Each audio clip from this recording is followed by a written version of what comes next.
시험을 당해 죄 짓지 말고 너 용기를 다해 못 물리치라. 너 시험을 이겨 새 힘을 얻고 주 예수를 믿어 늘 승리하라. 우리 구주의 힘과 그의 위로를 빌라. 주님 내 편에 서서 항상 도우시리.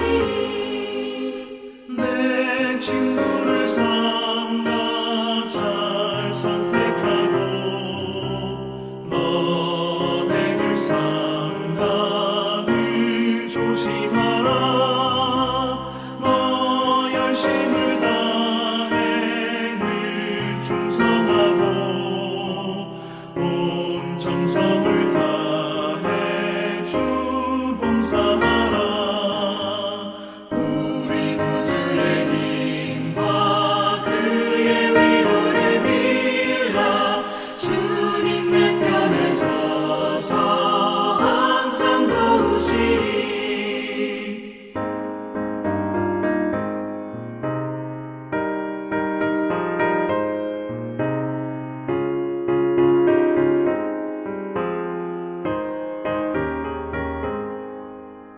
잘 이기는 자는 상 받으리니 너 낙심치 말고 늘 전진하라.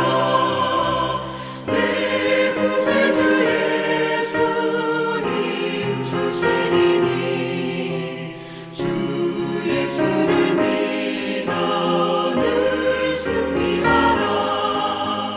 우리 구주의 힘과 그의 위로를 빌라. 주님 내 편에 서서 항상 도우시리.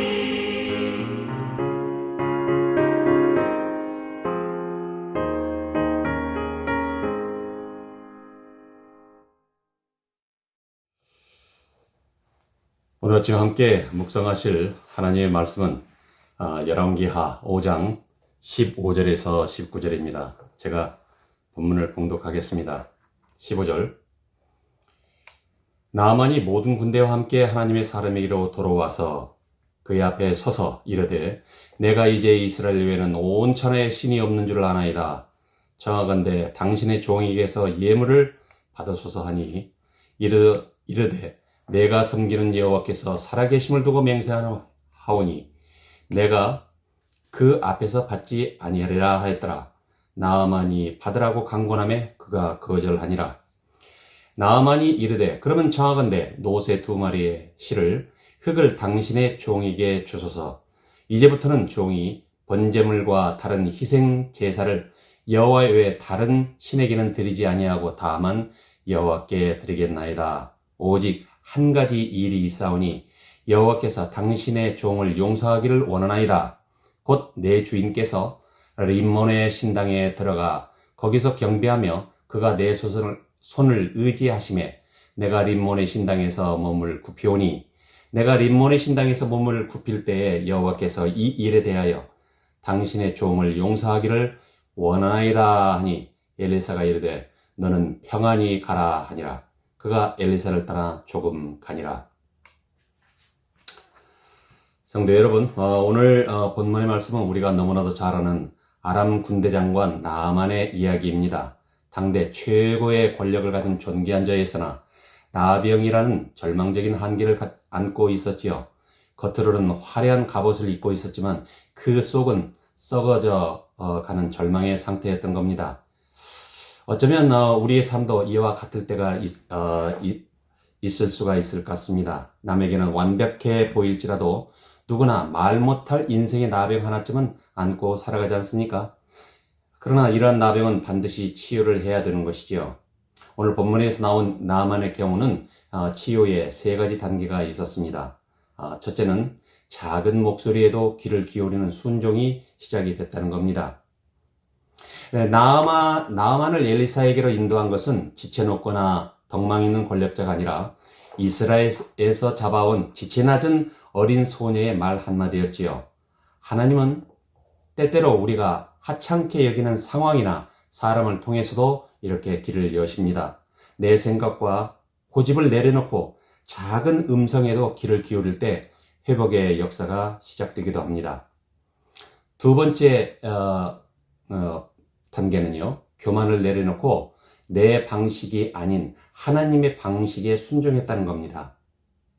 나아만이 엘리사를 찾아갔을 때 엘리사는 나아만을 직접 만나지도 않고 그저 말로써 요단강에 7번 몸을 씻으라고 전합니다. 나아만은 분노했지요.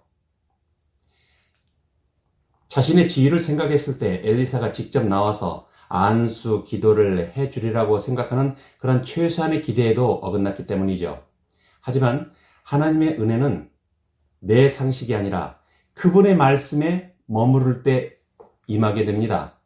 요단강은 맑은 물이라서 택한 것이 아니라 비록 탁하지만은 그곳이 순종의 장소였기 때문에 기적이 일어난 것이지요. 나아만의 경우에 세 번째 단계는 끝까지 순종하는 인내의 과정이 필요했다는 겁니다. 나아만은 요단강에 한두 번 물에 들어갔을 때는 아무 일도 일어나지 않았습니다. 만약 6번째에서 포기했다면 기적은 없었을 것이지요. 7번, 즉 하나님의 때가 찼을 때까지 순종했을 때 그의 살이 어린 아이의 살같이 회복되어 깨끗하게 되었습니다. 나아만이 앞에서 언급한 치유의 3단계를 모두 거치고 났더니 이제 육신의 병이 완전히 회복이 되었습니다. 더할 수 없는 기쁨으로 그는 하나님의 은혜를 경험하게 됐지요. 오늘날 우리에게도 이러한 종류의 특별한 은혜를 경험하곤 합니다. 그러나 하나님 관점에서 중요한 것은 은혜 받은 후에 우리의 삶이 어떻게 변화가 있었느냐인 것입니다. 나아만의 경우는 이렇게 은혜를 받은 후에 찾아온 3가지의 특별한 변화가 있었습니다. 첫째는 나아만의 경우는 관점이 변화가 됐지요. 즉 온 천하에 이스라엘 외에는 신이 없다고 고백을 하게 됩니다. 기적을 체험한 나아만은 가장 먼저 종교적 관점의 대전환을 겪습니다. 당시 고대 근동 사람들은 신을 지역의 신이나 또는 전쟁을 이기게 해주는 민족의 신 정도로 여겼습니다. 아람 장군의 이었던 이 나아만 역시 이스라엘의 신을 수많은 신들 중에 하나로 생각했을지도 모르죠. 하지만 치유를 경험하고 난 후에는 그는 온 천하에 오직 여호와 외에 한 분 외에는 참신이 없다라고 이렇게 고백을 합니다. 육신의 눈이 뜨이자 영적인 눈이 함께 열린 것입니다. 성도 여러분, 기적과 응답의 궁극적인 목적은 내 삶의 편리함이 아니라 하나님이 누구이신지를 똑바로 아는 것입니다. 기적과 응답의 궁극적인 목적이 하나님이 누구이신지를 똑바로 아는 것입니다. 그러기에 우리의 기도가 그 기도 제목의 성취를 넘어서 오직 주님만이 내 삶의 유일한 하나님이십니다 라는 고백으로 이어지기를 소망합니다. 세 번째 변화입니다. 태도의 변화가 있었습니다. 병거에서 내려와 선지자 앞에 서게 되지요. 처음에 나아만이 엘리사의 집을 찾았을 때에는 수많은 말과 병거를 거느리고 당당하게 문 앞에 서서 엘리사가 나오기를 기다렸습니다. 권력자의 위세를 부렸던 것이죠. 그러나 15절을 보면은 치유를 받은 나아만은 이제 모든 군대와 함께 돌아와서 엘리사 앞에 섰습니다. 교만한 태도로 소리를 지르던 자가 이제는 하나님 앞에 겸손히 단독자로 선 것입니다. 이때 그는 감사의 예물을 드리고자 했으나 엘리사는 단호히 거절하게 되지요. 엘리사가 거절한 이유는 명확합니다. 이 치유는 하나님이 치유해 주신 이 치유는 돈으로 살 수 있는 것이 아니며 오직 하나님의 주권적인 은혜로 베풀어진 것임을 나타내기 위함이었지요. 나아만은 이 거절을 통해서 하나님 나라는 물질과 거래로 움직이는 것이 아니라 값없는 은혜로 움직이는 곳임을 다시 한번 깨닫게 되지 않겠습니까? 그 다음에 나아만의 경우에 이 세 번째 변화가 있습니다. 결단의 변화가 있었다는 겁니다. 삶의 터전에서 여호와만을 예배하게 되지요. 예물이 거절당하자 나아만은 독특한 요청을 합니다. 이스라엘의 흙을 노새 2마리에 실어 가겠다는 것이죠. 이제부터는 번제물과 다른 희생 제물을 여호와 외에 다른 신에게는 드리지 아니하고 다만 여호와께 드리겠나이라고 이렇게 고백을 합니다. 그는 아람으로 돌아가서 이스라엘 흙으로 제단을 쌓고 오직 하나님께만 예배를 드리겠다는 거룩한 결단을 내립니다. 비록 자신이 이방 땅 우상의 한 복판으로 돌아가지만은 영적 정체성만큼은 하나님 백성으로 살아가겠다는 결심을 한 것이죠. 물론 한 가지 현실적인 고민은 있었습니다. 아람 왕을 보좌할 때 림몬의 신당에 들어갈 때 왕이 그의 손을 의지함으로 인해서 어쩔 수 없이 몸을 구부려야 하는 상황이 그런 상황이 있었습니다. 그는 이러한 자신의 태도에 대해 미리 하나님의 용서를 구합니다. 과거라면 아무 생각 없이 우상하게 절을 했을 텐데 이제는 그것이 하나님 앞에 죄가 되지 않을까라는 고뇌하는 신앙의 양심을 가지게 된 것이죠. 이에 대해 엘리사는 정죄하거나 책망하지 않고 너는 평안히 가라고 축복을 하게 되지요. 하나님은 이제 막 믿음의 발걸음을 뗀 초신자의 현실적인 한계와 신앙적 고민을 풀어주시고 그 마음이 세상이 줄 수 없는 죄사함의 평안을 선물로 주셨습니다. 오늘 말씀은 우리에게 중요한 질문 2가지를 하게 됩니다. 하나는 여러분은 은혜 받은 후에 감사 표시와 회심의 결단이 있었느냐입니다.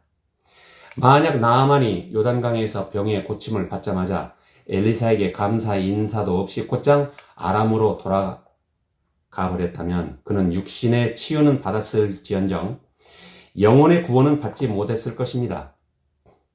진정한 축복은 요단강에서 몸이 깨끗해진 것에 머무르는 것이 아니라 하나님의 사람 앞으로 돌아와서 주님만 섬기겠다고 결단하는 그 회심에 있었습니다.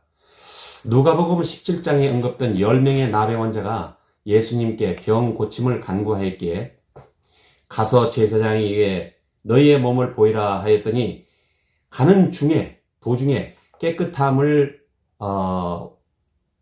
확인을 받았음에도 불구하고 그 중에 10명 중에 1명만 예수님께 돌아와 하나님께 영광을 돌리고 감사 인사를 했는데 예수님께서 이 사람에게만 말씀하시기를 일어나 가라 내 믿음이 너를 구원하였느니라고 이렇게 축복했습니다. 2번째 질문을 던집니다. 여러분은 림몬의 신당과 같은 현실적인 신앙적 딜레마를 어떻게 극복할 것인가? 본국 아람 땅에서 하나님만 섬기겠다고 결단한 나아만에게는 현실적인 딜레마가 있었지요. 그의 주군인 아람 왕이 림몬의 신당에 제사하러 갈 때 몸이 불편한 왕은 나아만의 팔에 의지해서 몸을 굽히게 되는데 왕이 숙이면 그를 부축하고 있던 나아만도 구조상 함께 몸을 굽힐 수밖에 없었던 것이죠. 나아만에게는 이것은 단순한 종교적 의식이 아니라 생계가 걸린 직장 생활의 현실이자 거역할 수 없는 국가적 의무였습니다. 만약 여기서 나는 이제 하나님을 절대 하나님을 믿으니 절대 다른 신에게 몸을 굽힐 수 없나이다 이렇게 거부했다면 어떤 일이 일어났을까요? 왕에 대한 반역으로 간주되어서 파면당하거나 목숨을 잃을 수도 있는 절박한 상황 아니겠습니까? 나만의 고민이 오늘을 사는 우리 크리스찬들이 가지는 고민과 너무 닮아 있지 않습니까? 오늘도 주일에 성전에서 모여서 주님 뜻대로 살겠습니다. 오직 주님만 예배합니다. 라고 뜨겁게 결단합니다. 그러나 월요일 아침 세상으로 삶의 터전으로 출근한 순간 우리는 저마다 림몬의 신당 앞에 서게 됩니다. 여러 가지 경우가 많이 있을 수가 있겠습니다. 직장 상사가 주는 술잔을 거절하기 어려워서 어쩔 수 없이 분위기를 맞춰야 하는 회식 자리가 바로 우리의 림몬 신당인 것이죠. 남들 다 하는 관행이라는 그런 그 이유로 회사와 조직의 이익을 위해 눈을 감아주어야 하는 부정직한 서류와 타협하는 순간들이 어쩌면 바로 림몬의 신당일지도 모르겠습니다. 명절마다 찾아오는 가족 간의 제사 문제, 신앙적인 양심과 효도라는 도리 사이에서 갈등하는 가정이 바로 어쩌면 우리들의 림몬 신당일 것입니다. 다들 그렇게 살아 유별나게 굴지 말라는 세상의 압박 속에서 그리스도인이라는 정체성을 숨겨야만 불이익을 피할 수 있는 비즈니스의 현장이 바로 어쩌면 우리가 마주한 림몬의 신당과 같은 현실입니다. 여기서 우리가 주목해야 할 것은 나만이 우상 숭배를 당연하게 여기며 타협하지 않았다는 점입니다. 과거에는 아무런 죄책감 없이 들어갔던 신당이었지요. 그러나 은혜를 받고 나니 이것이 하나님 앞에 죄가 되면 어쩌지 하는 영적인 아픔과 고뇌가 생긴 것입니다. 죄에 대한 민감함이 생긴 것이지요.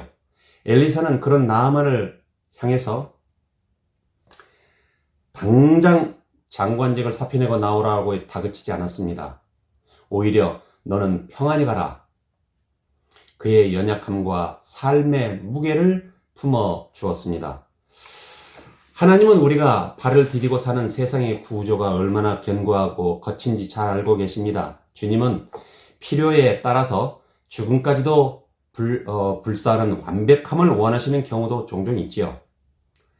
연약한 우리를 향하여 국률하심을 베푸사 세상 한복판에서 그리스도인으로 살아가기 위해 몸부림치는 그 영적 고뇌와 중심을 때로는 보시기도 합니다. 세상에서 완벽하게 백전백승하는 그리스도인은 참으로 보기 힘듭니다.